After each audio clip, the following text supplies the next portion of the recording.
స్థలానికి పూర్తిగా ఫ్లోరింగ్ వేయచ్చు. అంటే మారేస్తున్నారు 5-6 రోజులు ప్రభుత్వం స్పందించకపోతే కలెక్టర్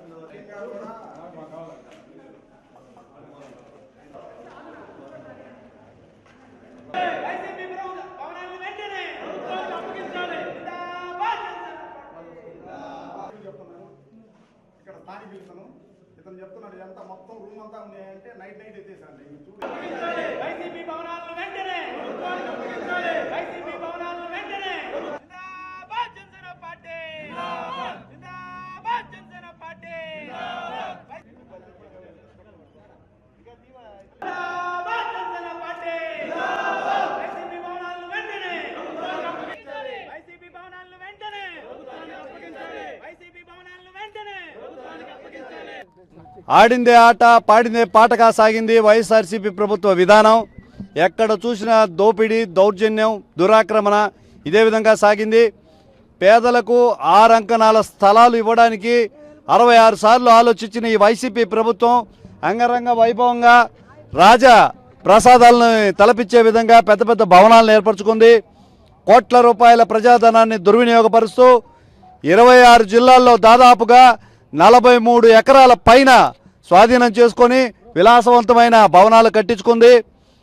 వైసీపీ నాయకులు అక్రమంగా సంపాదించుకున్నారు. ఇది అందరికీ తెలిసిన విషయమే.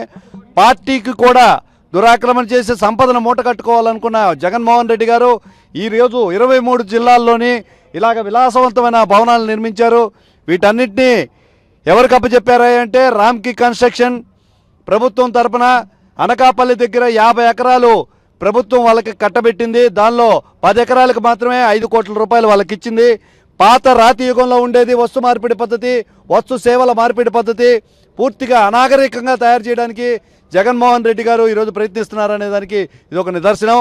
ఇక్కడ బిల్డింగ్లు కట్టించిన దానికి ప్రతిఫలంగా 40 ఎకరాల స్థలం అప్పలంగా రాయిచ్చారు. 2 ఎకరాల స్థలంలో పాత రోజుల్లో రాజులు, రాజభవనాలు, రాజ దర్బార్లను తలపించే విధంగా ఈరోజు వైఎస్ఆర్సీపీ ప్రభుత్వం ప్రజా ఆస్తులతో ఈరోజు దుర్వినియోగపరుస్తూ వాళ్ళ వైఎస్ఆర్సీపీ కార్యాలయాన్ని ఈరోజు చేపట్టింది. ఆ రోజున ఉన్న అధికారులు ఎవరైతే ఉన్నారో వాళ్ళందరూ కూడా దీనికి బాధ్యులే. రానున్న రోజుల్లో ప్రజా సంపద కానీ ప్రజా స్థలాలు కానీ దుర్వినియోగపరిచేందుకు వీలు లేకుండా చట్టాలు అమలు చేయాలని చెప్పి కలెక్టర్ గారిని కోరతాం. ప్రజాప్రభుత్వంలో ఈ వైఎస్ఆర్సీపీ పార్టీ తరఫున కట్టిన పార్టీ భవనాలు ఏవైతే ఉన్నాయో అవన్నీ నియమ నిబంధనలకు విరుద్ధంగా కట్టినవి కాబట్టి వాళ్ళలాగా దుర్మార్గంగా మేము కాల్చేయడం కాకుండా వీటన్నింటినీ కూడా ప్రభుత్వం హ్యాండ్ అవుట్ చేసుకొని ప్రభుత్వ కార్యకలాపాలకు వినియోగించాలని మరొకసారి తెలియజేస్తున్నాను. ఇప్పటికే వైఎస్ఆర్సీపీ పార్టీ వాళ్ళకు నోటీసులు అందజేస్తున్నారు. ఏ రకంగా కూడా దీన్ని ప్రూవ్ చేసుకోలేరు. పేదలకి టిట్కో ఇళ్ల స్థలాలకు ఇచ్చిన 2 ఎకరాల భూమిని దుర్వినియోగపరుస్తున్నారు. దీన్ని ఖచ్చితంగా ప్రజాస్వామ్యవాదులందరూ ఖండించాల్సిన విషయం. వెంటనే వీటిని గవర్నమెంట్ హ్యాండ్ ఓవర్ చేసుకొని ప్రభుత్వ కార్యకలాపాలకి ఉపయోగించాలని మరొకసారి కోరుకుంటున్నాను. ఈ కార్యక్రమాన్ని ముందుండి ఈ దురాక్రమణను ప్రజా సంపదను వృధా కాకుండా జనసేన పార్టీ తరఫున వీటన్నిటిని కూడా పరిష్కార మార్గాలను చూపించాలని చెప్పిన అధ్యక్షుడు పవన్ కళ్యాణ్ గారు, అదేవిధంగా మా జిల్లా పర్యవేక్షకులు వేములపాటి అజయ్ గారు వారి ఆలోచనకు అనుగుణంగా జనసేన పార్టీ జిల్లా కార్యాలయము, జిల్లా నాయకులందరూ కూడా కలిసి పనిచేస్తారని తెలియజేస్తున్నాం.